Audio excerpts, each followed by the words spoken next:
चलिए आज हम देखते हैं कि हमारे बच्चों को कैसे हम बहादुर और हिम्मत वाले बनाएं। फाइन। मैं ये वीडियो में सिंप्लिसिटी के लिए मैं इंटरचेंजेबली ये वर्ड्स यूज करने वाला हूँ। Fine. Bravery and courage, these are actually the virtues, the qualities जो हम चाहते हैं कि हमारा बच्चा बहादुर हो, हमारी बच्ची हिम्मत वाली हो।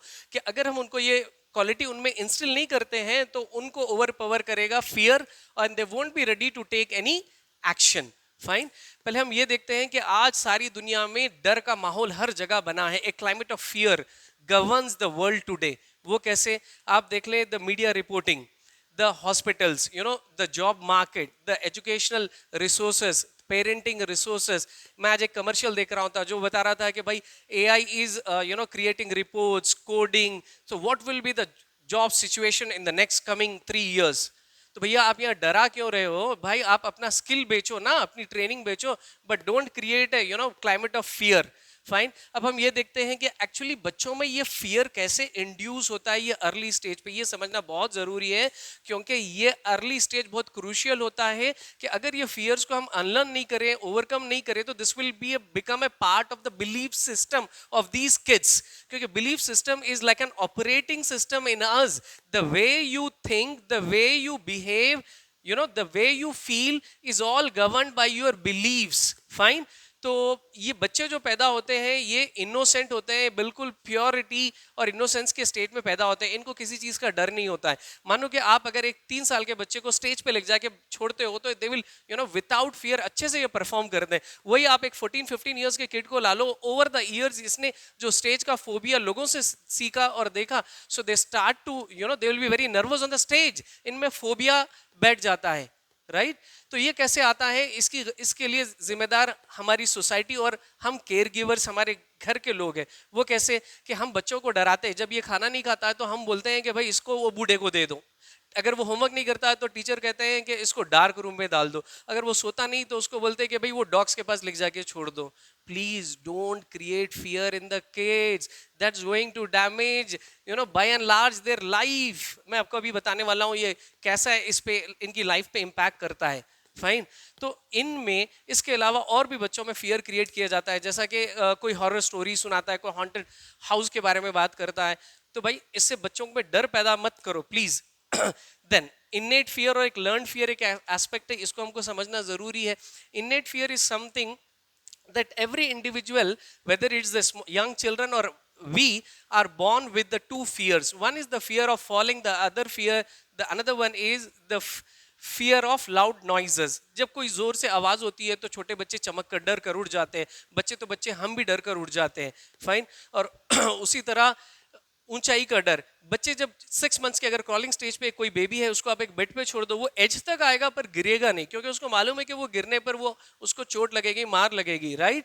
सो this is fine, this is very positive कि this helps them to survive, to avoid the dangers। but learned fear is like very problematic कि this is how you react। अब घर में कोई केयर गिवर मदर है या कोई भी है, how do they react when they come across a lizard, cockroach, या फिर इनके किचन वचन या बेडरूम में कोई cat, wild cat, stray cat enter हो जाती है, तो how do they create an atmosphere. ये बच्चे उन लोगों को ऑब्जर्व करके सीखते हैं। सिमिलर सिचुएशन में जब आते हैं तो ये भी उसी तरह रिएक्ट करते हैं, तो इनके अंदर डर बैठते जा रहा है। आपने कभी सुना कि लिजर्ड के काटने से कोई मरा, एक कॉकरोच के काटने से कोई मरा? So then why you are creating such a wrong perception among the kids? Please do not create fear in them. Now let's see 2 other important aspects, real threat and perceived threat. ये बहुत जरूरी है, इसको हमको समझना है कि मैंने बच्चों में क्या चीज का डर होना चाहिए, किस चीज का डर नहीं होना चाहिए। रियल थ्रेट ऐसी चीज है कि फिजिकल अब्यूज।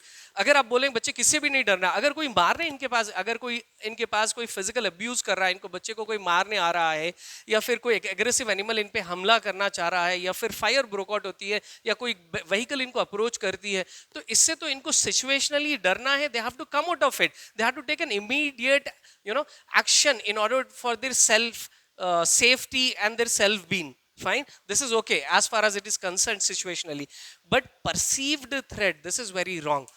बच्चों का परसेप्शन, मानो आपने अपने बच्चे को कोई एक अम्यूजमेंट पार्क लेकर गए, you are waiting for your kids turn, और वहां पे ये बच्चा देखता है कि कोई दूसरा चाइल्ड स्लाइड करते करते कहीं गिर गया, उसको छोटे, वो रोने लगा, तो अब इसकी परसेप्शन बन जाती है कि if I take a slide I will also fall. तो ये फॉलिंग इज नॉट फेलिंग, ये है परसेप्शन। तो इस तरह अगर बच्चों में हो रहा है तो हम क्या करते हैं कि भाई वहां से वी मूव अवे, नहीं, वहां पे आप रुको, आप अपने सपोर्ट में, आपके गाइडेंस में उसको स्लाइड वहां से करवा के ही हटाना है, तब उसके अंदर का वो डर निकलेगा, या नहीं तो वो कभी स्लाइड के करीब नहीं जाएगा। Fine. So this is a perceived threat, ये परसेप्शन है, ये नहीं होना चाहिए। और ये बच्चों के जो चाइल्डहुड फियर्स है, इसको राइट टाइम पे मैनेज करना, इनको एड्रेस करना जरूरी है, otherwise they are going to cause a lot of damage. Let us see what damages they cause. These childhood experiences if not addressed, बच्चे अपने कंफर्ट जोन में रहना पसंद करेंगे, ये चैलेंज लेने के लिए तैयार नहीं होंगे, अच्छे कैरियर चॉइसेस लेना पसंद नहीं करेंगे। ओके, अब आप जानते हो एमिगडाला क्या चीज है? हमारे ब्रेन में एक हिस्सा होता है amygdala, which is responsible to detect a threat, to detect a fear in the surrounding and to start acting in accordingly. तो अगर बच्चों में बार बार इस तरह का डर, किसी ना किसी, कोई घर में डोमिनेंट पर्सनालिटी होती है, कोई अंकल आंट, कोई दादा, कोई डराते हैं बच्चों को, हमेशा डराए, इस तरह अगर उनको कोई शख्स का, कोई आदमी का अगर डर भी इसमें पैदा हो रहा है, तो ये अगेन एंड अगेन इनकी फियर के वजह से ये पार्ट इतना एक्टिव होता है कि इनके other parts of the brain, like problem solving वाला जो एरिया है, जो क्रिटिकल थिंकिंग का एरिया है, जो क्रिएटिविटी का एरिया है, जो फोकस एंड कॉन्सेंट्रेशन का, ये बिल्कुल काम नहीं करने वाला, because this is too active. इसको कहते हैं एमिगडाला हाईजैक। फाइन। इससे क्या होता है कि फर्दर बच्चों में अपना सेल्फ कॉन्फिडेंस खो जाते हैं, they don't believe on themselves, their own potentials, अपने टैलेंट पे इनको यकीन नहीं होता है। फाइन।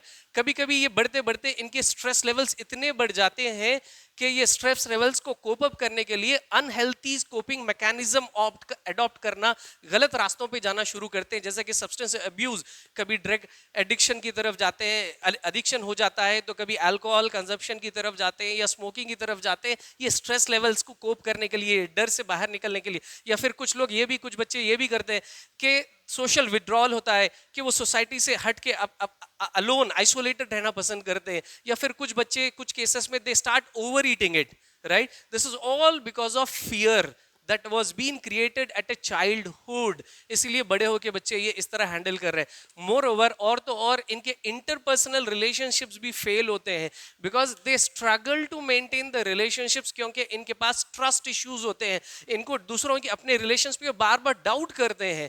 सो अक्सर ये सुनने आता है कि भाई ऐसे जो typical cases है where the marriages are being failed। Okay, so let's see to it that it doesn't happens. And then when it comes to the career choices and performances, जब करियर डिसीजंस लेने की बात आती है तो ये अपने खुद पर डाउट करते हैं, अपने पोटेंशियल्स पर।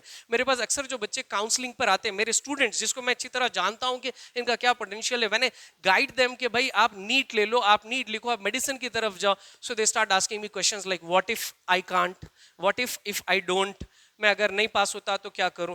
अरे भाई, you have got that potential, you can do it यार, आप कर सकते हो। ओके, तो इसीलिए तो मैं उन लोगों को सजेस्ट करता हूं। बट द प्रॉब्लम इज के they don't trust their own potentials, right? So they mislead themselves, कहीं दूसरे पाथ्स आप चूज करते हैं, and they keep struggling though they have lot of skills and talents, natural talents. ना coming to their physical health, going forward, आगे चल के ये डर की वजह से इनका इम्यून सिस्टम वीक होता है, और आगे बढ़ते हुए इनकी कार्डियोवास्कुलर प्रॉब्लम्स भी इससे हो सकते हैं, गैस्ट्रोइंटेस्टाइनल प्रॉब्लम्स, ये सब हो सकते हैं। फाइन।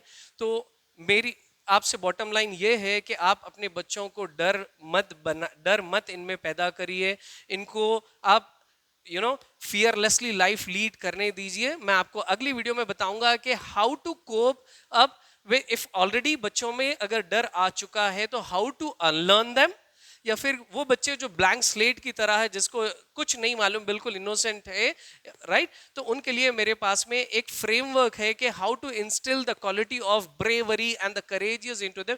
मैं आपको अगली वीडियो में जरूर बताऊंगा, क्योंकि ये स्टेज ऐसा है, हम यहाँ पे till as we are there as a parent, we will shed them, right? हम उनको हर तरीके से प्रोटेक्ट करेंगे, बट फ्यूचर अनप्रिडिक्टेबल है, हमको उनको इंडिपेंडेंट बनाना है, उनको फ्यूचर की अनप्रिडिक्टेबिलिटी को फेस करने वाले, वो चैलेंजेस लेने वाले बनाना है। That is possible only when they have got the guts and the courage to do so. Fine. So तब तक के लिए आप अपने बच्चों को डर से दूर रखें। हम अगली वीडियो में मिलते हैं इन सब के सॉल्यूशंस के साथ।